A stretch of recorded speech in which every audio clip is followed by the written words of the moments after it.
After all this, you still... I still want that gas, yes. And you had better deliver. All right, dear listeners. We're back. Today it's me and John in the studio. Man, things have been rough lately, haven't they? Yeah, they've been interesting. I think is a safe way to call that. Interesting is the safe word, but it doesn't even begin to capture just how deep some of this shit runs, right? Yeah. So I wrote a little spiel here. I can get into it, but feel free to interrupt me wherever you see fit, right? Absolutely. So since we last did our current affairs segment, we did have a segment in that episode, pertaining to the conflict in Israel and Palestine. And since then, it's significantly worsened. And for my money, responses from U.S. leadership are not really conclusive or reassuring to me in a positive sense. Mm-hmm. And it would be really remiss of us not to comment on the unfortunate killing that happened the day we released this previous episode. So on October 14th, Wadi El Fayum, who was a 6-year-old Palestinian American boy, was killed when he was stabbed 26 times in his Illinois home. In what the authorities themselves have come out and said that this is a anti-Muslim and anti-Palestinian hate crime. And it cannot really be stressed any harder that this happened because the killer was his parents' landlord. And he was radicalized by conservative talk radio. Yeah. Go ahead. That's just insane to me. Like, it's insane that we kind of let this thing happen. Like, if someone watched any other like piece of media and they got radicalized to a point where they started doing murders, like if someone watched, like, I don't know, God forbid, Sesame Street, and kids started murdering each other, the first thing they would do is to investigate and figure out what's going on. But because it's conservative talk radio, this is just something that happened that we just need to accept is just the unfortunate, like, side effects of life, which is just unreal. It's bad. It's really bad. And like, there is like a talk radio to violence pipeline that just doesn't get examined or discussed. And I mean, if you look at the content, like, Glenn Beck passed away like not too long ago, and the content of his program was particularly hateful and vile. Rush Limbaugh, right? Yeah. Yeah, oh, Rush Limbaugh, my bad. I meant to say Rush Limbaugh, not Glenn Beck. Sorry. But Glenn Beck's not exactly a darling either. That guy's also weird. But yeah, fair. The fucked up thing in a lot of this too is you had conservative leaders like Marjorie Taylor Greene, of all people, saying that the 14th was a alleged international day of jihad or something. And, on the show we'd remarked that to this hour there are no casualties. Yeah, it turns out this kid was the only casualty of the day, and this was done to him by someone taking Israel's side, radicalized by conservative talk radio, and the violence was directed towards, a Palestinian American family in this case. So, yeah, do we know where those claims of this like international Jihadist day came from? Because like it definitely reminds me. Remember back like a couple of years ago, every conservative like in America was like frothing at the mouth over like the caravan coming from the southern border, which were like never seen, never happened, and now like this is so reminiscent, right? I mean, the thing is allegedly some Hamas spokesperson called for it, and like nothing happened. Yeah. Like, of course, there was like mostly nonviolent protest everywhere. Mm-hmm. People are making their opinions on the matter heard, but nothing constituting violence or terrorism outside. Right? I don't think any of that has occurred. So this was pure fear mongering, pure sensationalism, and I mean, dare I say it, a bald-faced lie from the right wing. Dare to say it, I will back you up on it. It was a lie. Like, The only like we just said earlier, the only casualty was a Palestinian child. Oh, also, just a quick edit here. His mother was also a victim. Yes, she was stabbed Yeah. as well. Yeah, it was. Yep. It's unfortunate entirely. Um, and with all this being said, it's evident that all of us here at Greenhouse Gaslighting, we may not be the best qualified to speak or even continue speaking on the subject of the conflict as it plays out in Israel and Palestine. And as much as we've tried to be fair and even-handed, it still cannot be understated that the baying for blood continues, and the forces mobilizing against the cause of Palestinian liberation or any true peace are waging a vicious propaganda war in addition to a literal one. So we're back to the drawing board once again, and we are making what I like to call a tactical retreat into the past.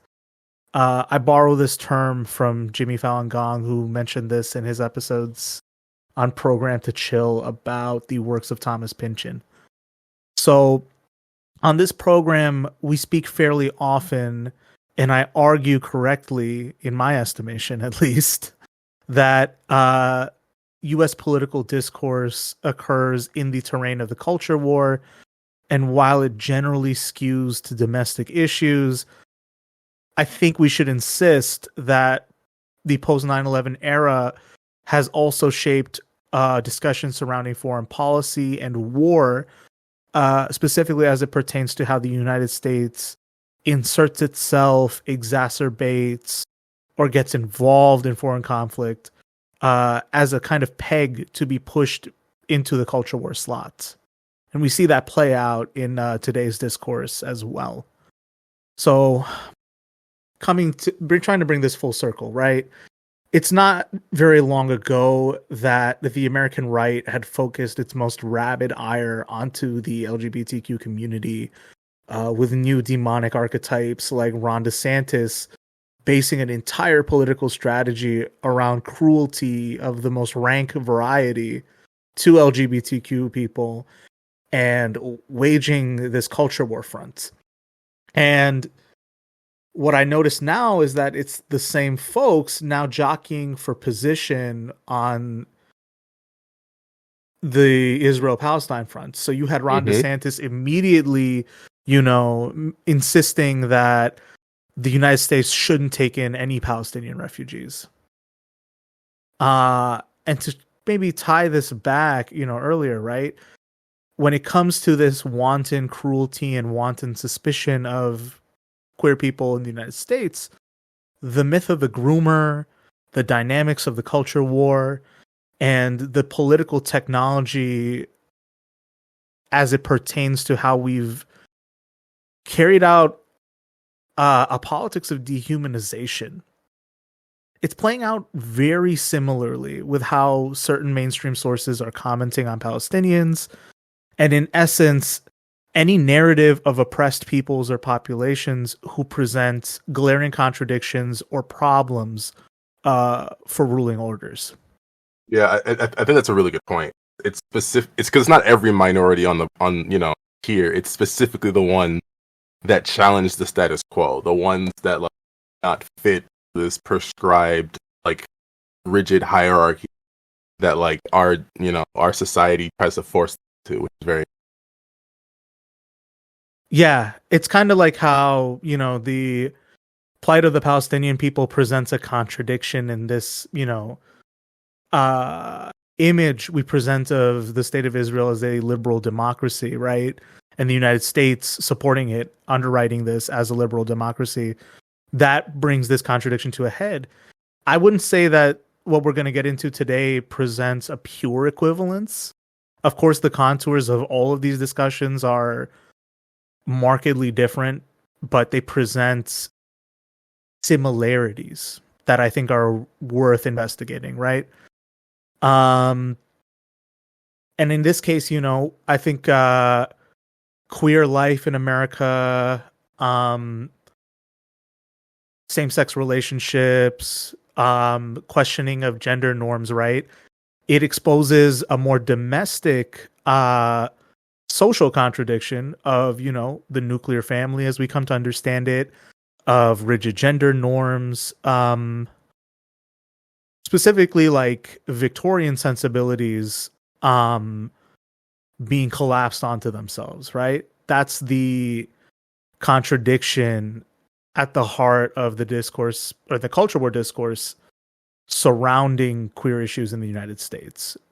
Yeah, and I think I love thinking about it like you said, like contradiction, like opposing, because it's interesting watching these opposing forces interact in a way. Like, we're gonna get into it later, but like a lot of the pushback and like a lot of the reaction that we're gonna talk about ultimately fueled more of this like pro-gay like activism, and it kind of I don't want to say, I'm very hesitant to say it helped the movement, right? Because these people were, you know, marginalized and, you know, ultimately hurt by these reactionaries, but it kind of pushed people in a new direction. The resolution of some of these contradictions are just you know, more acceptance and a, you know, a shift to the left of the social norms that we were, which is always interesting.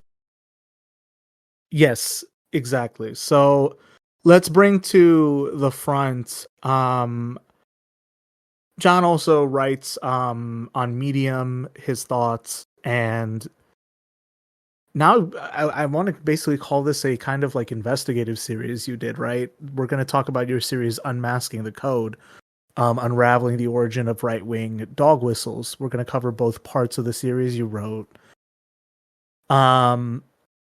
And you investigate, you know, these like right-wing ideas of like family values, this origin of the narrative groomer, you know, and we kind of were hoping to initially just talk about this topic in the vacuum of just like, you know, you presenting your articles, and we just have an extended discussion, mainly because of how much hay was made by the right about LGBTQ issues and the, you know, the politics of cruelty they designed around it. But then they've kind of thrown that ball in favor of going rabid on foreign policy, which, you know, I think American political discourse is an exercise in this kind of selective cultural amnesia, right? Yeah. But I think it will serve to be useful because the evangelical movement, who you hold accountable in these articles, is not necessarily off the hook here either. They also have fanned the flames of this conflict, and I think it's worth investigating their activities, as you've mentioned in these articles. Yes, because it's insane how so many of these are all related to the same movement within Christianity. It like, when I first began working on these articles, the idea wasn't even to explore the culture war. It wasn't to sit there and critique Christianity. The point was just to go, here's a term, and that is often used in political discourse among the right. Here's what like normies or like, you know, the average person would hear when they hear these terms. But guess what? It's a dog whistle. Here's what they mean when they say it. Here's what their select group of people that they're trying to like signal. Here's what they hear when they hear this. And that's, I think I did accomplish the goal in some of these articles, and there's going to be more terms I'm going to explore later. But it was just very interesting that the first two terms that I pick are family values and the term groomer. And these two terms just so happen to be so heavily interlocked within the same group of people, the same evangelical reactionary movement that was, you know, kind of flared up during the culture war. It's very interesting. Exactly. Let's get straight into it. So we'll start with your first piece in this, where you speak on family values. So I think the piece really does present, like, you know, what the moral majority faction of the evangelical right was trying to do in their heyday, was a project of reinstating or if not reinstating, like, you know, upholding social conservatism as well as anti-queer bigotry and misogyny through the guise of the nuclear family. And also in the article, you do also get into the kind of scientific racism at the heart of, opposition to welfare and social programs. So let's get right into it. Absolutely. So the term in the first article is just family value, and I guess I'll break it down exactly how I said I was going to in the article. Kind of move there. Family value originally was just this term that if you heard, a lot of people think, okay, working class people with family. But it is a dog whistle, and when you blow that whistle, the dog he actually hears a very specific set of values, a very specific shape of what a family should be. And this is your general like nuclear family, but along with Christian Judeo value. And this I think is very interesting. The entire like moral majority essentially was a huge evangelical backlash to the like progressive societal changes that were happening like in the 1960s. The 70s, these groups started popping up, and they started feeling like this, no, we need to protect our social, we need to protect our family. And they essentially were just trying to uphold like what they perceived as the sanctity of this nuclear family, this straight white couple that had amazing, perfect, godly norms. They had a religious moral. They had religious morals. The men was out working, and the women were in the kitchen while they were handling the domestic responsibility, having children, right? And that was essentially the goal they were trying. The term, I don't think that the moral majority and these other religious groups ultimately came up with the term, but what ended up happening, they heavily popularized, specifically in like the 70s, 80s. That's ultimately what the first article is about. It's talking about the moral majority movement, which started off with Jerry Falwell, as well as forget what's the other guy's name, Peter. It begins with a W. Peter. The other guy, Paul Weyrich. I'm sorry, I don't know why I could blank. But Paul Weyrich was influential and heavily responsible also for the founding of the Heritage Foundation. If you want to know how crazy interconnected all these guys. Well, yeah, because it's like, the subtext there is like the Heritage Foundation is like the recruiting apparatus for all these conservative judges, and like the whole ploy for restricting abortion access and reproductive rights by gumming everything up in the courts. I mean, they are a major apparatus of that reactionary social order and how it exerts power in the American political system. Absolutely. Yeah, exactly. I could not have said that better. And one of the ways they essentially, moving more towards the moral majority, because you're right about the Heritage Foundation. It was absolutely part of that apparatus that kind of like fervently fought heavily against the like abortion, birth control, and all of the basic things that like would take for granted. They ultimately helped the moral majority by mobilizing the conservative Christians, and the moral majority was kind of like, it was more of like a moral movement to things, while in the background they played this heavy political game. It was like a propaganda machine. And I love citing this, but like they're often credited with giving 2/3 of the white evangelical votes to Ronald Reagan. They were that influential in politics. It was very insane. They also had like because they were evangelical Christians, they also had like this anti-woman, we already mentioned the anti-abortion, some of them anti-contraceptive like policies, and this because it also interfered with the traditional family, the idea that like women should have a right to control their body, and like no, they must pump out as much children as possible, which is insane. Yeah, and also like in the article, you also get into this where it's like this movement from its inception was like intended to resist growing progressive change. I wouldn't even say left wing, right? Because you have like the civil rights era, you have like the feminist movement, and they kind of just pop up as this bulwark against social change, but also I would argue as like a like social column against like the new left, you know? And then for them to exercise like political leverage to get Ronald Reagan in, you know, Reagan comes in as this dual force of social conservatism, particularly in the domestic sphere, but then also when it comes to his economic and foreign policy, you know, he presides over a sweeping suite of neoliberal changes and gutting uh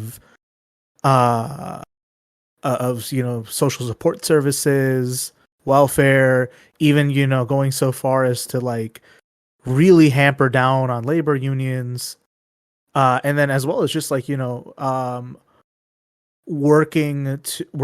in overdrive to like shut down left-wing and communist movements in Latin America, as well as, well, let's face it, really helping put the final nail in the coffin of the Soviet Union. So to this end, it's like, yeah, this movement is socially conservative, bigoted, and you know, interested in reaffirming, if not maintaining, these degrees of regressive and exploitative and oppressive, you know, social orders, but it also has a vested interest in suppressing and assisting in the suppression of the left or any progressive force. Exactly. And that's one of the reasons why I think this movement, this moral majority movement, was so insidious.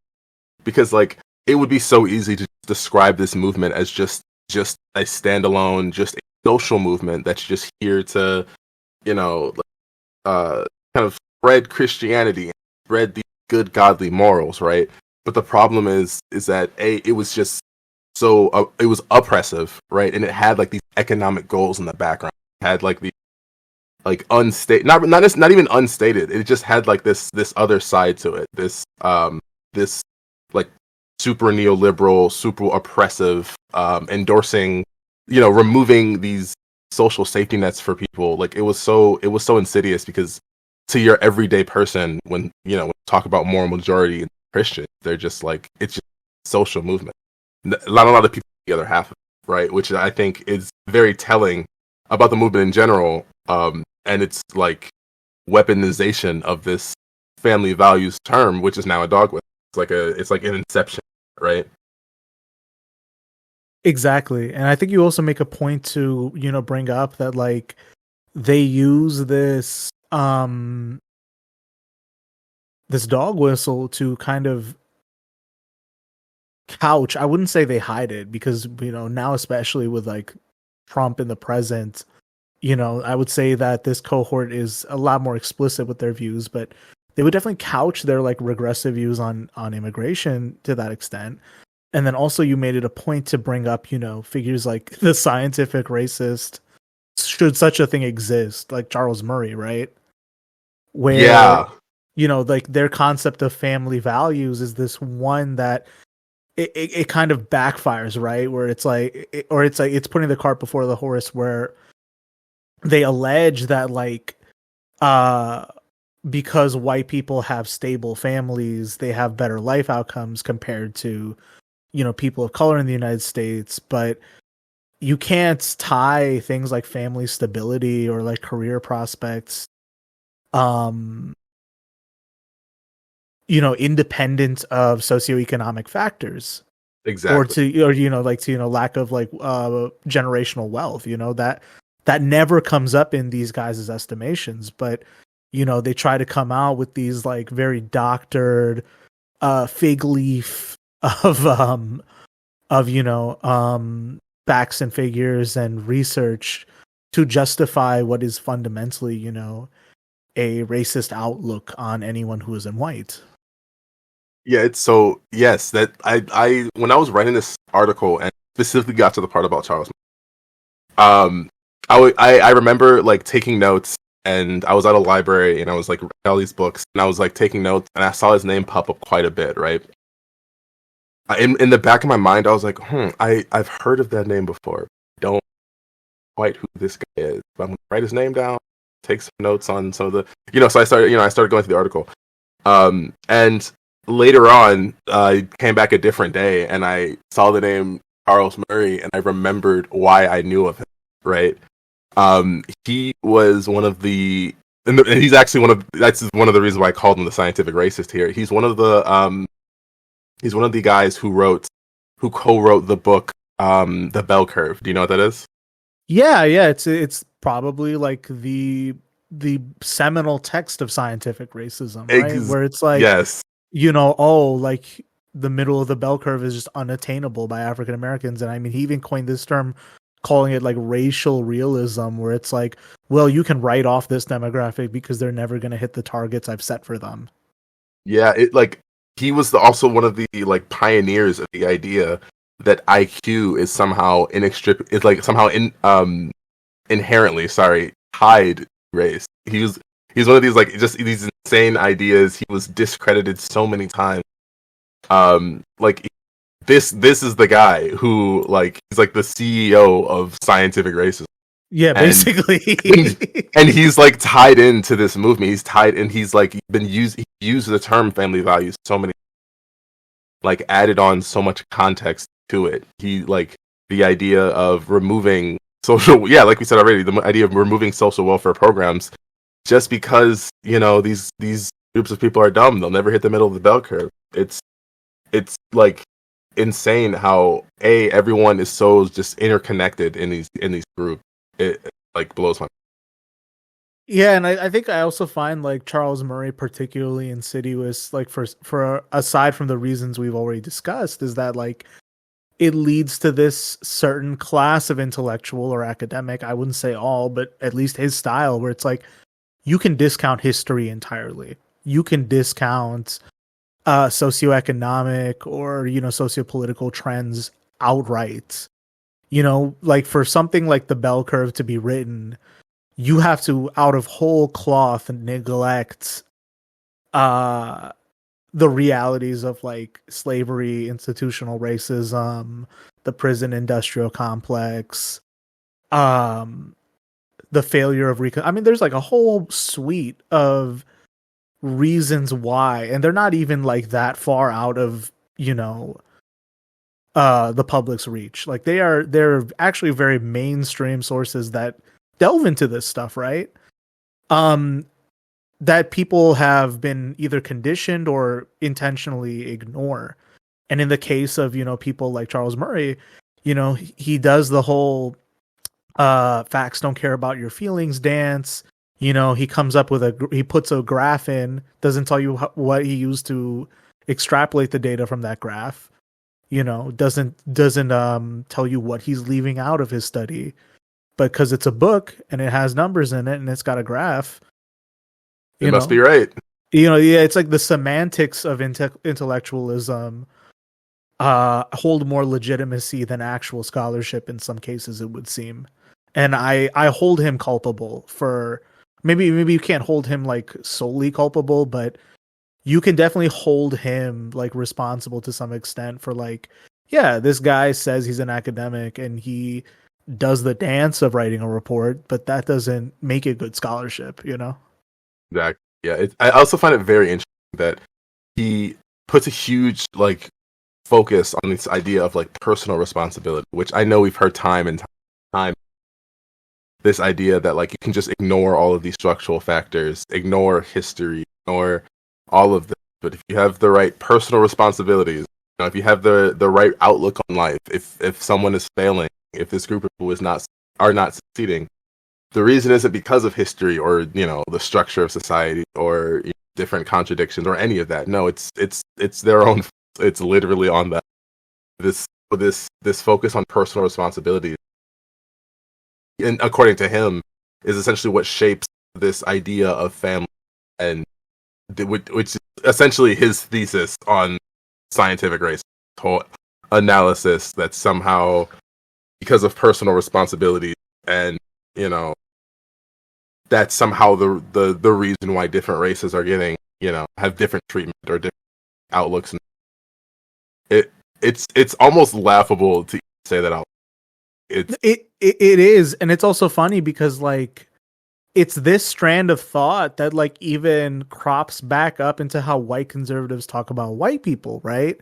I think who's the guy who just became senator in Ohio, JD Vance. I mean, that's how he speaks about his own mother, who was like, like I think a single mother who was addicted to opiates. And he basically, in his criticism of his mother and like people like that, is like, well, it's because these poor whites can't lift themselves up by the bootstraps, Yeah, it's like it's terrifying almost how so many of these like conservative talking, if you put them up to the flame, you pull out a magnifying glass and you really study them, where these are like it's terrifying how many of them are coming from these like insane people in the 60s, 70s who say the most batshit insane things with the right amount of semantics, nuance, support of the current system and structure that are just repeated without thought by the conservative politicians. 100%, 100%. And this is why, like, again, we've been insisting on this program for quite a while. Just pay attention to what was going on in the 60s and 70s, Harken back to the basics. What happened? Yeah, so that was essentially the first article. We talked about the moral majority. I also mentioned Peter I don't know why I'm tripping up over everyone's Phyllis Schlafly in the 70s for opposition to the Equal Rights Act. Essentially using the term as like a rallying cry to push back against like feminist advancement equality for women. I feel like a lot of like very conservative, like traditional activists, specifically ones in like the anti-feminist space, they use a lot of her rhetoric. She definitely like laid down the foundation of so much of the talking points of the strong Christian approach to like feminist movements. Especially when like one of her main talking points was that these progressive movements kind of undermined like family stability and social order. So it's like I feel like talking points are repeated so often when it comes to like gender roles, the LGBT community, when it comes to equal rights for women. I feel like she's kind of like the beginning, kind of like the start for so much. Absolutely. I think like something that always gets lost in some of that discussion, right, is that, just because people may be the recipients of worse treatment or like the lesser position in a certain hierarchy or a certain social order, it doesn't downplay their own willingness or ability to uphold that order, right? Like, I think, Phyllis Schlafly comes from a long line of, how do I say this, of like women who themselves are able to uphold patriarchy despite not being the beneficiaries of patriarchal norms, right? Yeah. We can talk, to that end too about like, all sorts of like people of color who are willing to, die on the hill of white supremacy. We can talk about queer people who are willing to uphold homophobia, like these people exist. And I think it's like, that's one of those things you can never downplay, is like merely appealing to the selfish benefit of, hey, you could have a better life or a better standing in a more liberatory framework is not enough. People will actually find ways to, I don't know how to say this, like express or find power in defending the status quo. And that that mindset, that dynamic is always harrowing and interesting to watch all the same. Yeah, and with this dynamic of defending the status quo, I think it's really interesting that is ultimately what they're doing, but they're kind of framing it behind this sense of morality. Absolutely. Towards the end of the very first essay, I talk about how they're proponents of this idea of like the super strict family structure, which is like their fortress against their like imagined this completely unreal moral decay that's happening all over in their society. While at the same time, they are the ones who are ignoring this new diversity, this new like evolving nature of modern family. This all new, could be explored alternative family arrangements, alternative family structures. They not only from like a moral sense, but you can also look at it from just like an economic, purely like statistical sense. Like the structure also benefits society. You can also think about it selfishly. Like this, the term family values is essentially a deceptive tool, kind of create this fortress, this safe for themselves. And speaking again on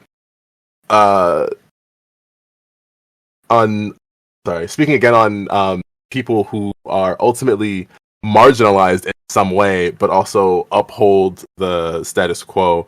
There's also the very next article, which I thought was one of the most interesting articles to research, about the term groomer. We start exactly. I had one more thing to just say on the family values front, and then like we can jump to that. Also, like the thing about family values and like the people who depend on like these weird like return type guys or like these trad housewife accounts, like they're trying to harken back to a constructed reality. I like that you use the term fortress to describe, family values, because it is a constructed thing. It has to be upheld, right?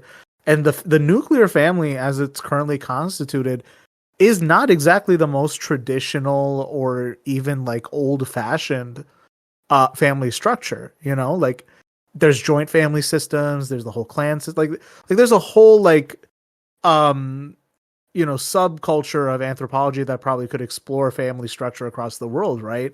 And the nuclear family as it currently exists, like it's a post World War II American construction. And we've kind of seen that, like, as the Rust Beltification of the United States has occurred, it got harder and harder to uphold that nuclear family structure. And we're kind of pushed into this hyper alienated condition now, right?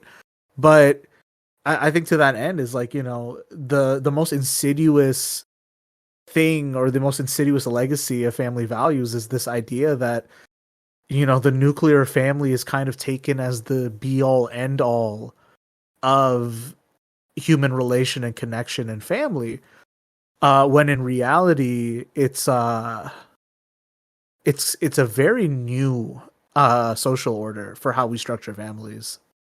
Absolutely. And it's so interesting to me that we like oftentimes we can look at ourselves. We can look at ourselves like the effects of just alienation under this like capitalist, and we often think, oh, why are we having such this huge loneliness epidemic? Why are so many people reporting to be lonely and having all these mental health issues that are like connected to the sense of loneliness that's like permeating our society?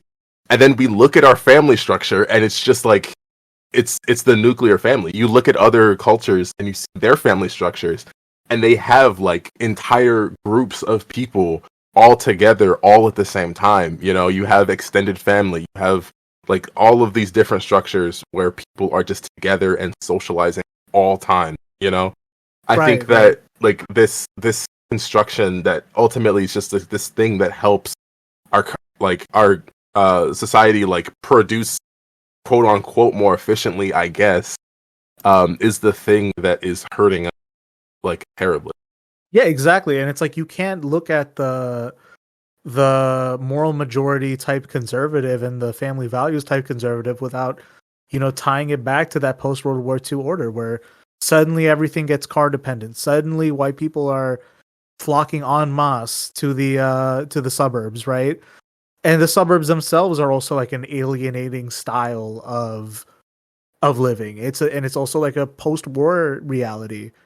I don't think this suburban order has ever existed anywhere like this before. So, as much as these people try to, posture themselves as protectors of tradition and, like things that they deem natural, the thing that they're purporting to defend is fundamentally unnatural. And that's the irony that I wish people picked up on more often. Yeah, I would love that, but I don't think that's happening for a while. I feel like Unfortunately it's so deeply ingrained in our culture that like I don't think anyone's gonna wake up and oh, ways. Yeah, unfortunately not. Okay, don't let me hold you up any further. Let's get into your second article. Yeah. My second article was about the term groomer. It's funny because when I was explaining this to my wife, I told her this is like the origin of like the of like the Avengers when it came to like homophobia and like heteronormativity permeating our society. This was like the origin of it all, where it starts off with the Save Our Children. The Save Our Children movement was this kind of like propaganda machine that existed yet again as a pushback to progressive movements amongst LGBT community. There was a specific piece of legislation in Miami-Dade County where it was a non-discriminatory. It like repealed back some of the discriminatory laws on some of the public services that LGBT individuals. Specifically, it repealed the laws on some of the laws on housing, and this housing law was the one that the Save Our Children movement was ultimately trying to. So the So the movement starts off in Miami, and it's spearheaded by a woman named Anita Bryant. And Anita Bryant is essentially the WASP like wet dream. Like she is a beauty pageant who is a mother of four who is talking all this stuff about conservative Christian values and how gay people are a harm towards moms everywhere, and she's very white, so she's like the perfect spokesperson for like she wasn't the one who immediately started the idea that like gay people were like groomers or pedophiles or anything of that nature, but again it was just like popularized it so heavily. Her calling phrase was literally homosexuals cannot reproduce, so they must recruit. Like that's like her thing. Her idea that like the gay people reproduce on their own, are going to take your children, give them the gay. That was pretty much her entire idea. They're gonna freshen their rank, recruit the youth. That was pretty much the start of it all. She was she led this crusade LGBT. So so when the movement was first started, it was started to end a law, or to essentially allow discrimination to take place in Dade County, and it ultimately did get appealed. But another thing I wanted to mention was that after Anita essentially like spawned like this more radical thought. It was essentially like the reaction to the reaction, where he accidentally like started an intense wave of LGBT activism, which I think is very interesting, that like so many of these reactionaries accidentally start, even progression.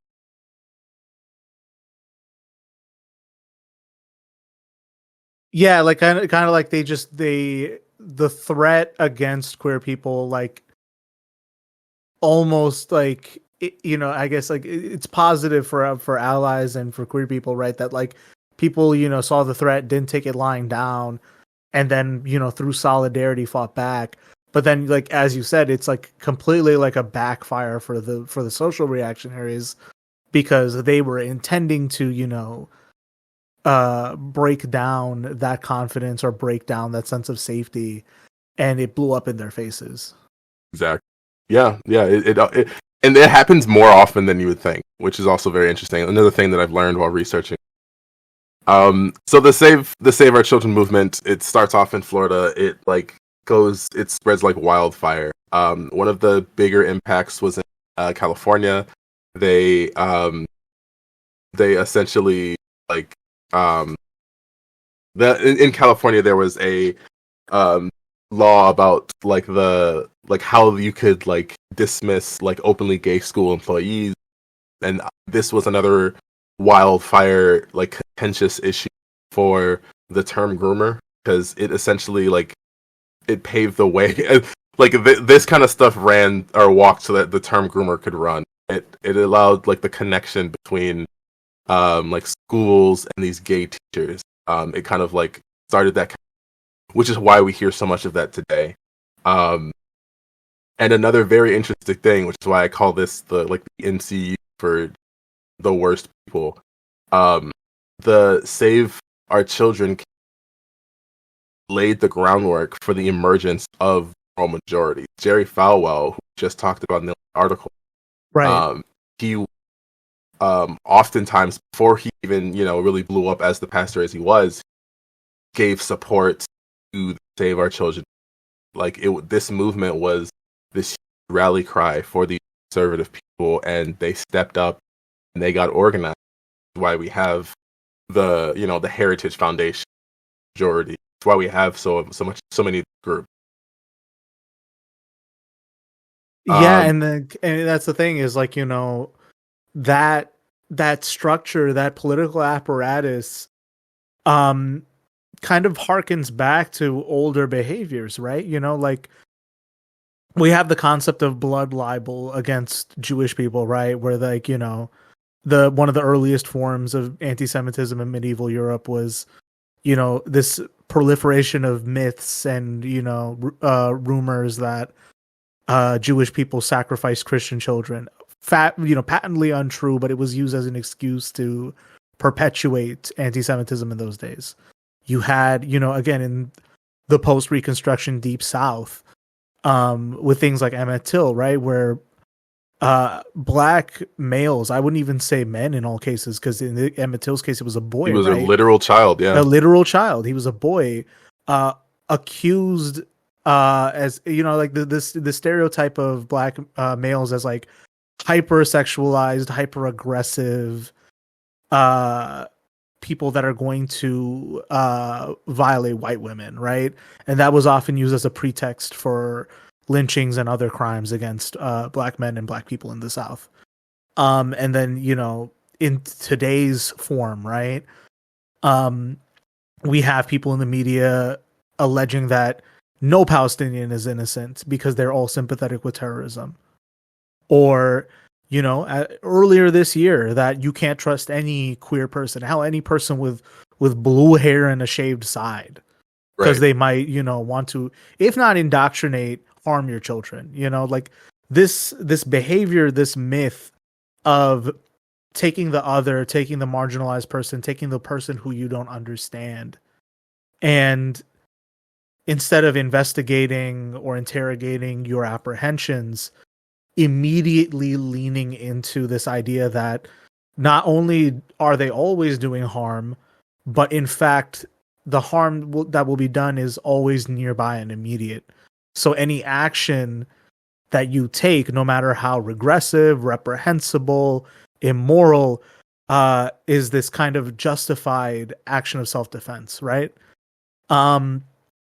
That's where, moral majority and this ilk, gets their juice off of that mistaken and immoral premise. Exactly.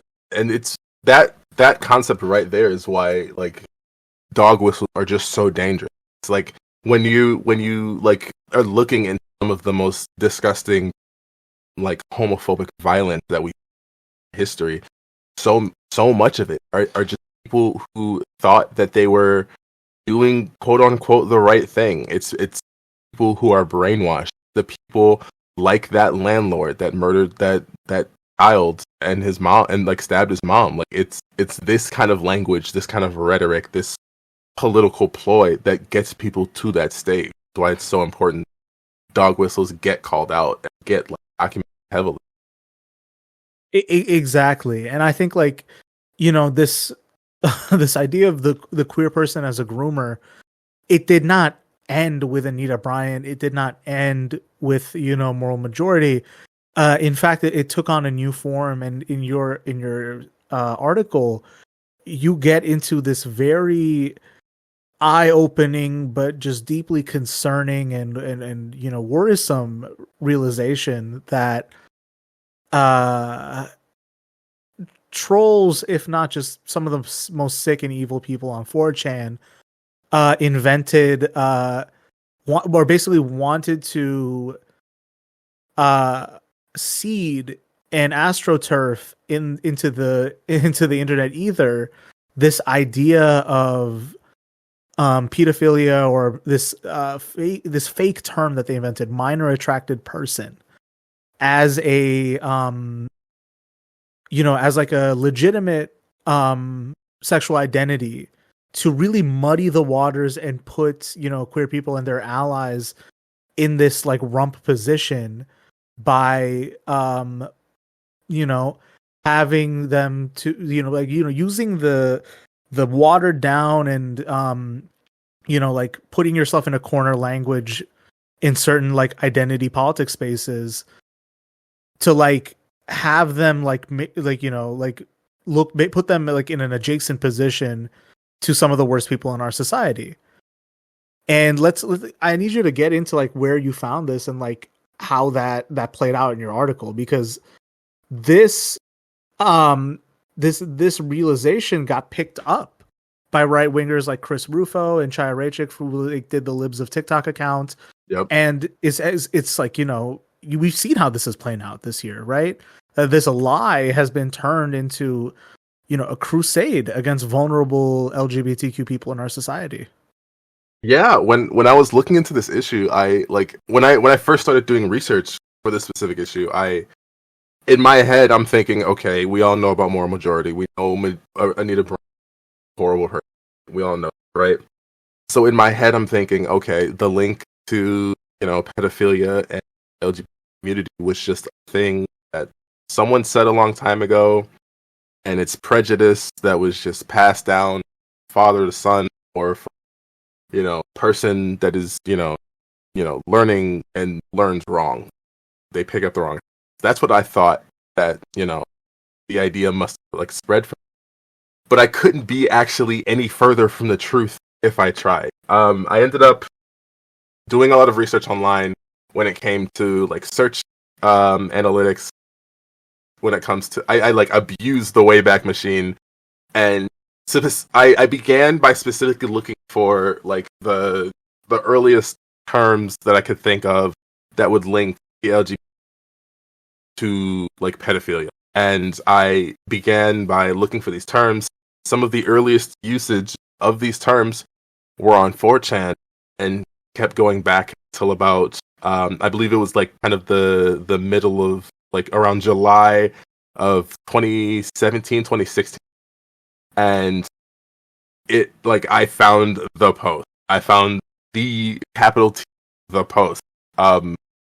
It's essentially another reaction, yet just another reactionary thing, where it's users on 4chan plotting and scheming. They're literally like planning on how they are going to link pedophilia to the LGBT movement. They are photoshopping images and pasting them in this 4chan post, telling people they're devising strategies. They're telling people like how many Tumblr accounts to make, how many Twitter accounts to make, how to like what type of content to post. They're saying that like you first start off by posting like this like seemingly normal, very progressive content. You flood your page with that until you get X amount of followers, and slowly and surely start adding pedophilic apologetics almost, where you start defending pedophilia as like this false flag, this fake like person, so that you could slowly link people to like this, the worst people to another marginalized group. It was very jarring. I like scrolling through the post, it felt like I should have been drinking heavily, like just looking at the worst of humanity, link a, try to start a campaign against a group of people that are already so marginalized. We have to remember this is 2016, right? Like gay marriage is just now legal. Like it just now became bad to, drop like slurs. Like it just now starts becoming, accepted to like, respect gay people. Now we have this campaign to completely manipulate the LGBT movement. And the propagation of these hoaxes, like they spread like wildfire. Like it's insane. I found so many concerned parents, moms, concerned dads, teachers posting exact same image, which was the first image in this 4chan thread. Like they're posting the exact same image that have this LG where P is pedosexual. Like it's almost directly from 4chan. And like the problem is, to narrow down this issue, you have to go back to 4chan, you have to look at what they're saying, because the second it leaves the site, there's no real way of knowing whether this person genuinely is a troll or if they are genuinely just concerned because they saw it somewhere and they think it's real. They have like it's convincing propaganda. They have like logos, everything conveniently planned out thread for them. The point where you have several foundations posting like responses saying that they are in no way, related to this pedosexual movement. It's so eye-opening and jarring that like these people organized got this done. Now you have Rhonda. Now you have Mary. I can't. Marjorie Taylor Greene. Marjorie Taylor Greene. You got like the libs of TikTok. You got Chris Rufo. You got all of these people, and like, we talk about how like the American Republican Party and its various like patronage networks engage in astroturfing, right? How they build fake grassroots projects, how they build fake like presences on the internet. I mean, this is only one example of how to do astroturf, especially the way they do it. But this is particularly insidious, because you can effectively, like lie on people's name. You can lie on like, the reality of queer life in America. And through the anonymity of the internet, you can create this like false evidence of worrisome activity and worrisome behavior that people are, I mean, frankly, right to suspect, right? But then you maliciously link this to the queer community and you muddy the waters and you make things, more confusing, more susceptible to misinterpretation. And you've got queer people on the hook for something that they themselves do not stand for. It should be, I mean, it's 2023. No one in the queer community, such as it is, supports, pedophilia. The existence of groups like NAMBLA and like all these weird like pedophile groups that existed in the 60s and 70s, I hope to God they've been exterminated, or they hope to God that, like they've lost all cultural purchase, because nobody stands with them. Nobody cares about them. But I think from the jump, even before the internet, there's always been this push to present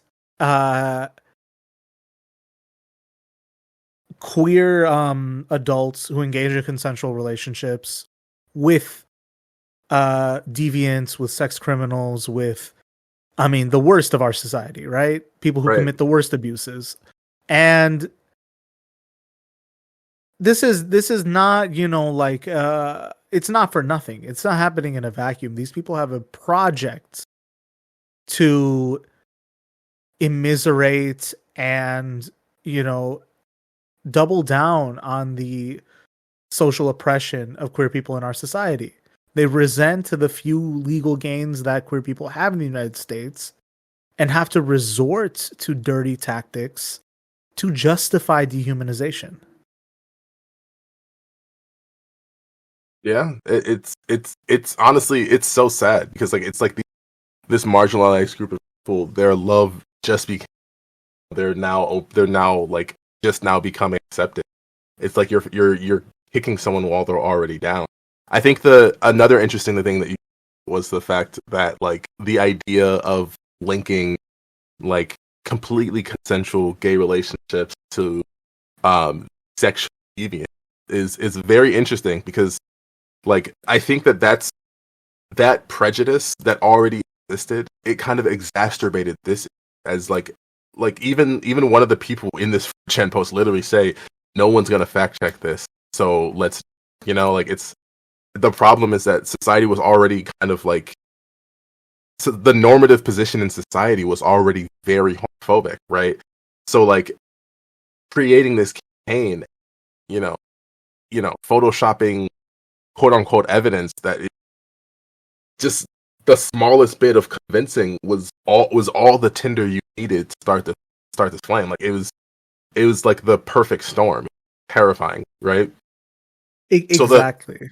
So the first big campaign was this LGBT, which I want to just add is another very harmful thing. Because they did that on purpose because the like pansexuals is also a thing, but like adding to the acronym is gonna raise eyebrows. LGBT heterosexual. There were a couple of various other hoaxes while on 4chan that were spread around. Martin Shkreli actually posted made a post I think on Twitter about just another hoax of tying the LGBT community to pedophilia, and that's I don't it's so sad because like some of these people who I do think are bad actors, they will spread this, and then a lot of it is spread by people who are not bad actors. They're just people who are just they got tricked by just the propaganda. Yeah, there are people who are gullible enough to fall for it, right? But then, right, I think it also speaks to, I think, an inadequacy with, I guess, how I would say more like a liberal type of of people or groups discuss issues of identity politics and how they discuss queer, the issues faced by queer people, right? There is a limitation to how they engage with it. There's a limitation to the styles of argument. There's a limitation to how they interact on the internet, right? That makes them susceptible to having their terminology and their approach stolen and weaponized by the right. And we've seen this, play. I mean, like I've talked at length about, liberals on Twitter and then TikTok, style identity politics people, like fumbling the bag when it comes to confronting the right, or not knowing what to do when their stuff gets, appropriated or taken out of context, right? And this is probably one of those examples, right, where it's like, the most basic approaches to identity as we talk about them in American political discourse in the liberal sphere, right, is it's severely limited. It's severely how do I put this, right? It's like fighting with a strict form. You can't do uppercuts. You can't sidestep. You can't do all the stuff that you need to do to like win in a fight. You have to do this like politeness based weird recognition stuff, and they capitalized on that. The right wing capitalized on that, tried to make up a new group, and it puts people in a rump position where either they're gullible enough to admit, oh, it looks like how they talk, so it's got to be real, or you're stuck looking like a crank trying to argue about why this isn't the case. And with astroturfing, you do it all with the veil of anonymity on the internet. So it could take weeks to expose somebody as a fake while the damage has already been done in the court of public opinion. Exactly. Yeah, and once the damage is done, there's no going back. There is no one's gonna go back and then make the exact same post and get the exact same reaction that they got on the original post, or when they're finding out that no, LGBT isn't really a thing. No one's gonna no one's gonna go back and understand that, like, oh, I was actually wrong, do the damage. There is none. The damage is done. No one's they're gonna start forming their own opinions on this. Once they do, that's it. It's over. Right. And it's like, I think it's incumbent on us to reject the culture war framing, because liberals participate in the culture war, and we're seeing how their front in the culture war isn't always the best managed, or isn't always the, on the winning. It's not able to deliver for the people who are most vulnerable, and we're seeing how that plays out, right? And I think it's incumbent on the left, those of us in the hang on, I don't know what happened. Discord cut out for a second. So as I was saying, sorry. Mm-hmm. So it's incumbent for us on the left to have a framework that is liberatory and does not fall into the trap of playing the culture war. That is not only resistant to being co-opted, but in fact, it becomes easy to suss out who's on some real shit and who isn't. So having a left-wing framing, it starts to become a lot easier, who's sincere and who isn't. Merely quoting terminology isn't enough. It takes like a real, felt sense, and then a practical way of expressing that one can only have with a serious engagement with, unfair, socialist, communist, or anarchist thought, mm-hmm. that makes that expression sincere. If you don't have that, you're going to get caught in these games. Yeah, it's so interesting how true that is. Like, even these terms that get thrown around, like intersectionality, identity politics, they have such an interesting root in this leftist thinking. They have such an interesting story behind them. They have very powerful and very important meanings, but then they get co-opted and by liberals, and they take them and they essentially end up shooting, like you said, they're fighting with a strict form. They're shooting themselves in the foot, because then you will get your Ben Shapiros, you will get your debate lords who will sit there and play these dumb semantic games with you, right? That these dumb games, and they will win. They will win the semantic arguments. They will win the debates online. And it's because they don't, liberals are lacking in this analytical framework that so many people on the left have. Exactly. So all I can say, right? I wrote a little something here to maybe tie all this together, and then we can have an extended discussion. But, from this, I think what we can examine is that the mechanism of the culture war, as first invented by the evangelical right, which by the way, has also played a role not only in the dehumanization of queer people, but also of the Palestinians, and has remained eerily silent on Israel's treatment of Palestinian Christians and the desecration of churches in recent days. Mm-hmm. Something I wanted to add. But the culture war has also been exported internationally. I can confirm on this exportation because I see how it plays out in, my family's from India. I see how Indian politics plays out. There, the culture war is on steroids, but it plays out very identically to how it plays out in the United States. So I think to develop on the theory that we've been expounding on this podcast, that all American political discourse gets parsed through the very limiting and very inadequate lens of the culture war. We also need to recognize that the culture war is a mechanism to dehumanize people and perpetuate systems of dehumanization. Very well said. Yeah, every single instance of the culture war, all of the debates, you can almost frame every single instance of that of should I treat these people as human, which is just an insane thing. And it's it's so wild that like you're like you said, the almost all like forms of American political discourse does in fact get sorted and parsed by the culture war. Yeah, and it's again like as the American right is starting to export more of this right wing, sentiment we're seeing around the world, right? Where I think it can't be downplayed. There is a global uptick in anti-Semitism. That is a reality. There is a global uptick in right wing parties, particularly in Europe, and like weird, fascist sympathies. As we saw in the Canadian Parliament not too long ago, right? Yep. So the global right is on the rise. That fact has to be reckoned with. But I think an example I fall back on a lot is like I think they're starting to learn the wrong lessons from their American exporters. So I was visiting family in India one time, and a discussion came up about India's version of affirmative action.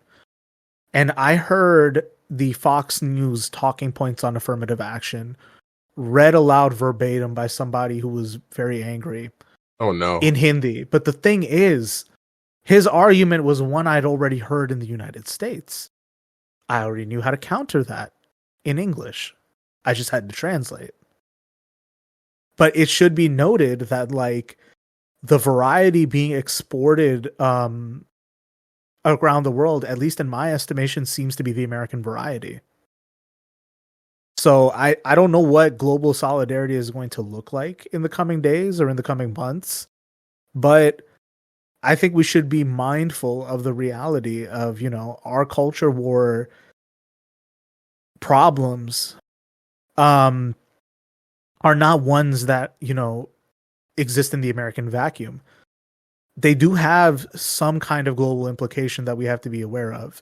And as the global right exerts a degree of weird solidarity, I think we have to, look at certain issues like, like how does queer liberation internationally look? It's not going to look the same everywhere, but there's these repeated talking points I've seen on the internet lately of like, well, the Palestinians aren't pro LGBT rights. Yeah, well, Israel's record is also a little shady. So is the United States is, right? But one thing that I try to fall back on in these discussions is that, no government handed queer people their rights on a silver platter. They had to fight for them themselves, whether it was here, even in Cuba with its, radical change of, how it defines a family this year. It took queer people in Cuba and their allies to fight uphill on that. If you take a look at civil rights in America, Black Americans had to fight for those rights as well. It was not handed to them by the American state. So we need to reject this, we need to reject these frameworks of, like unnecessary civility and unnecessary deference to the status quo. But we do need to have serious reckonings with the structure and dynamics of how America has prosecuted its own internal culture war, how that culture war has dumbed down and really obfuscated how we talk about politics in the United States. And more broadly, I think there is an interest by the global right to have that dumbing down exported across the world for more complacent populations at the bare minimum. Who's to say? Yeah, no, I think you're really onto something. Like this idea of a perfect victim is just a laughable one. You're not gonna have like a victim of a genocide. You know what I mean. Like the victims of a genocide are not gonna have the perfect liberal, like progressive talking points memorized. They're just not. And even if their society is not the best when it comes to, all of these issues, which I do think they should get better on.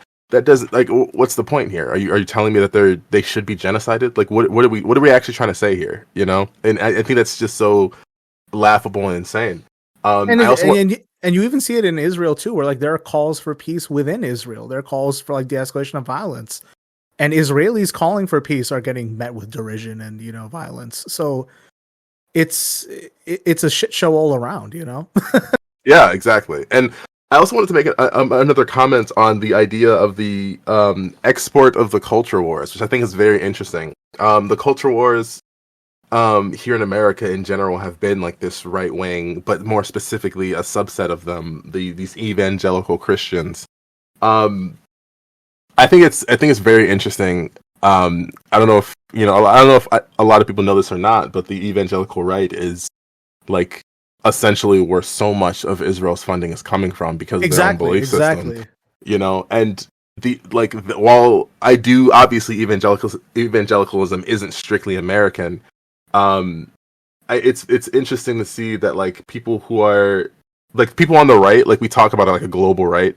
It's just strange if you just sit down and look at their views towards Israel. It can be from strongly positive because of their evangelical Christian backgrounds, or it can be strongly negative due to European anti-Semitism. It's very interesting seeing kind of like the broad array of ideas there.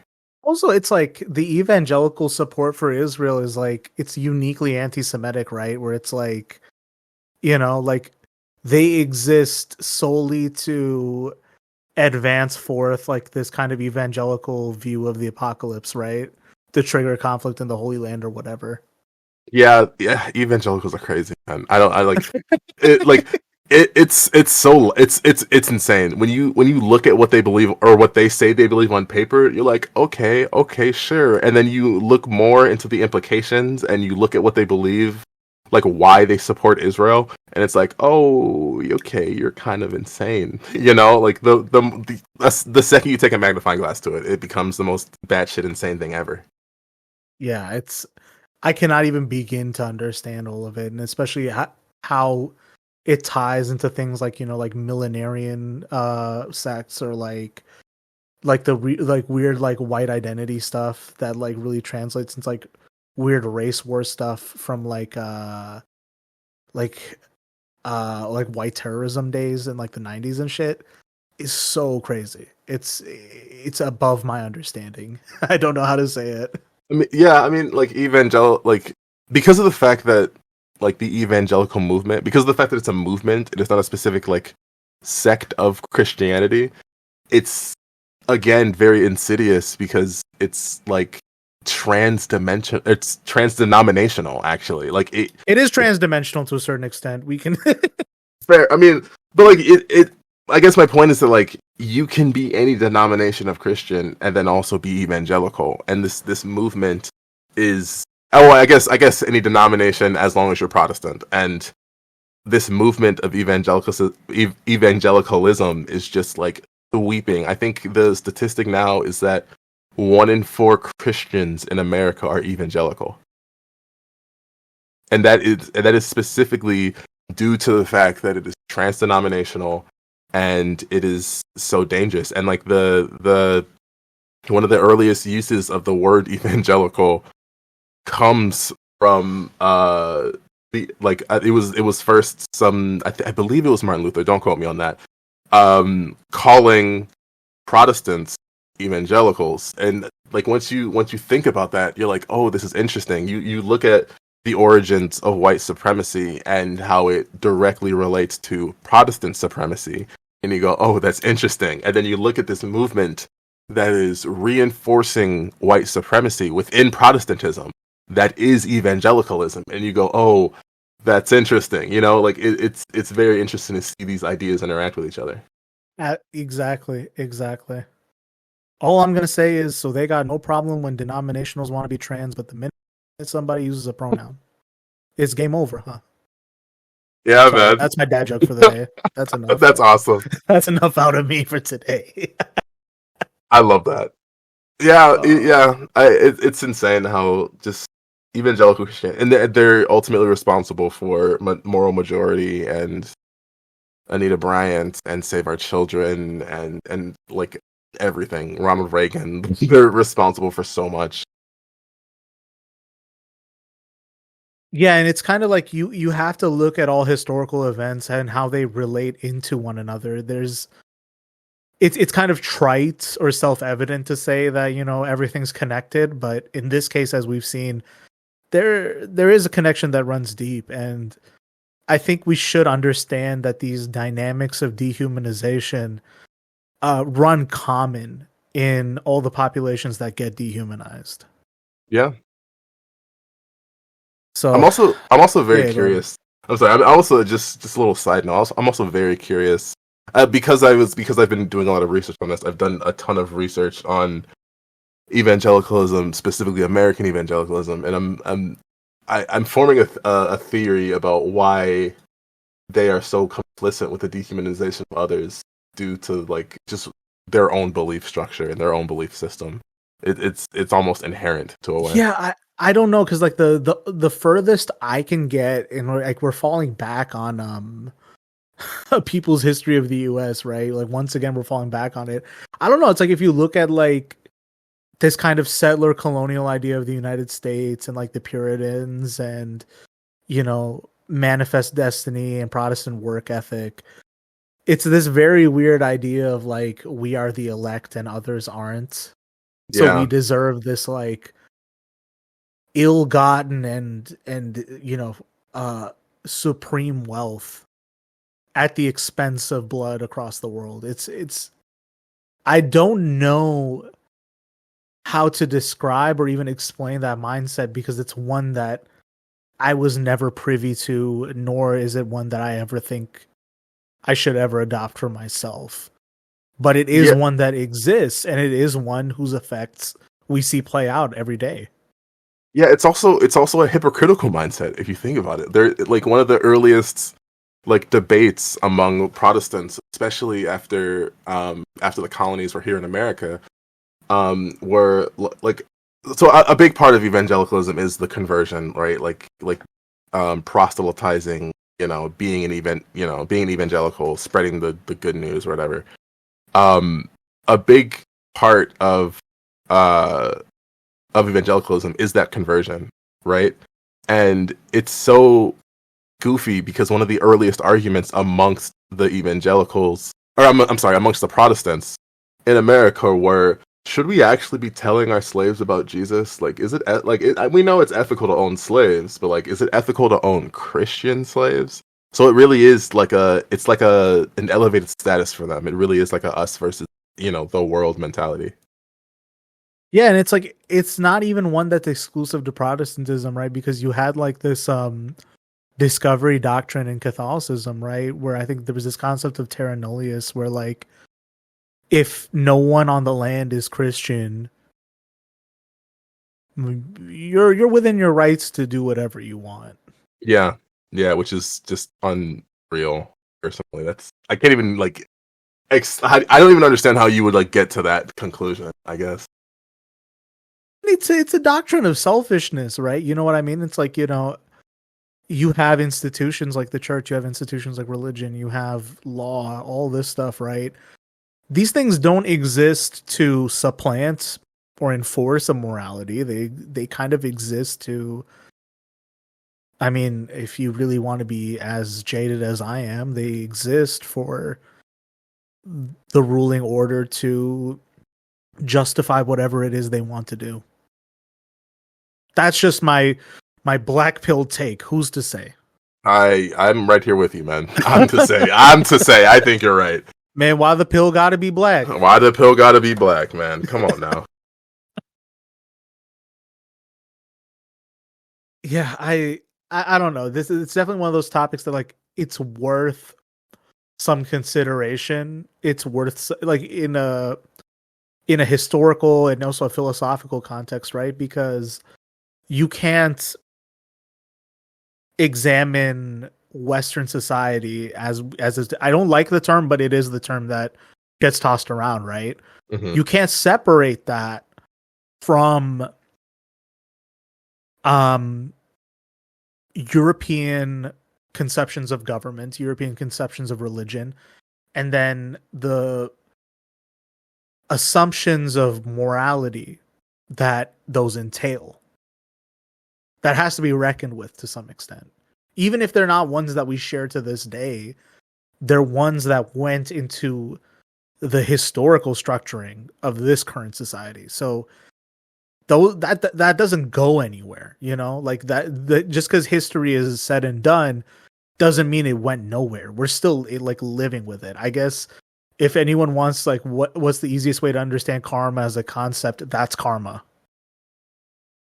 It's dead and gone, but you're still living with it.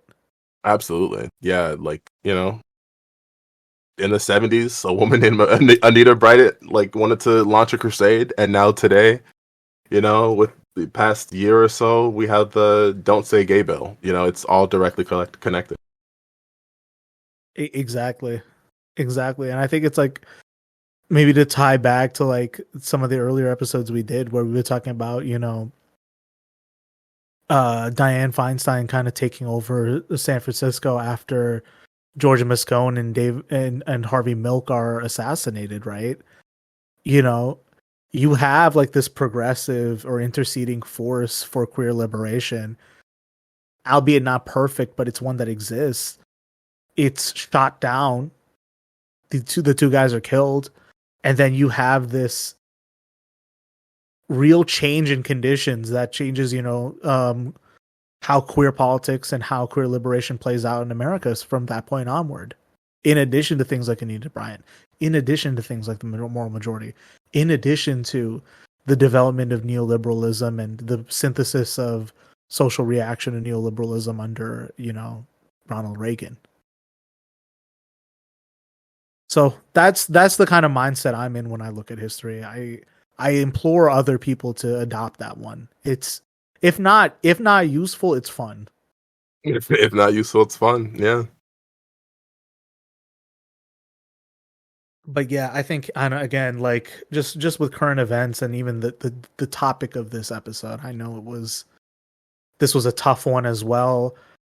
I am hoping we will have more fun content coming up coming up soon. I'm pretty happy with like how much more consistent we've been lately, but you know, this is not our day job, so we try to get to this when we have the time for it.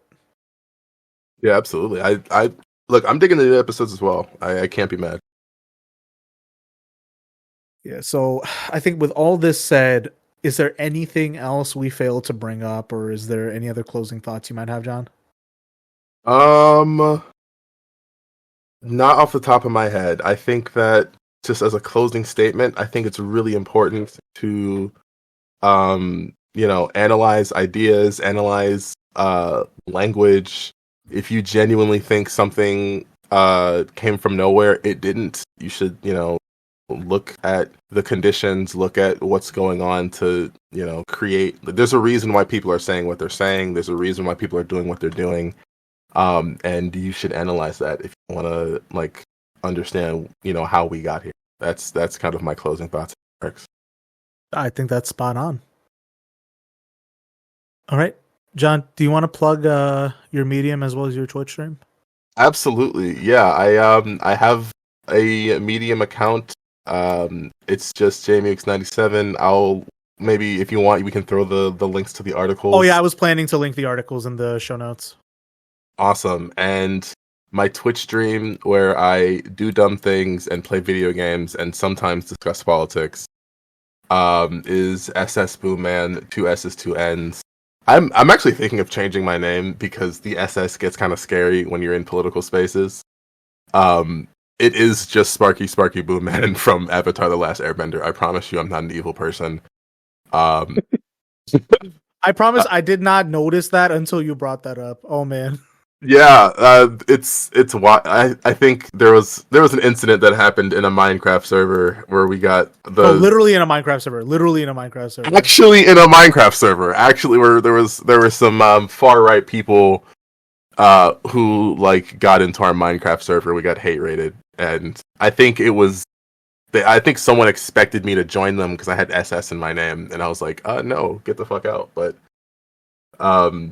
regardless. Twitch is SS it was Boomman. just a reference to like the Avatar character Sparky Boomman. That's what.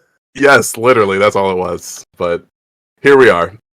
But yeah, that's my Twitch. I sometimes write articles on Medium. I just recently did a piece on just a very high level, very brief overview analysis on Israel and Palestine. If you guys want to check that out, and that is me. All right. I will have the links to the articles as well as John's Twitch stream in the show notes, as well as the links to our own social media where you can follow us for updates. Twitter still remains the space where we post updates, but I don't know. I don't know where the internet's going, guys. We'll see how this plays out. But until next time, refer to our link tree. You can find all the places we are on the internet there. And we'll see you next time. Take care.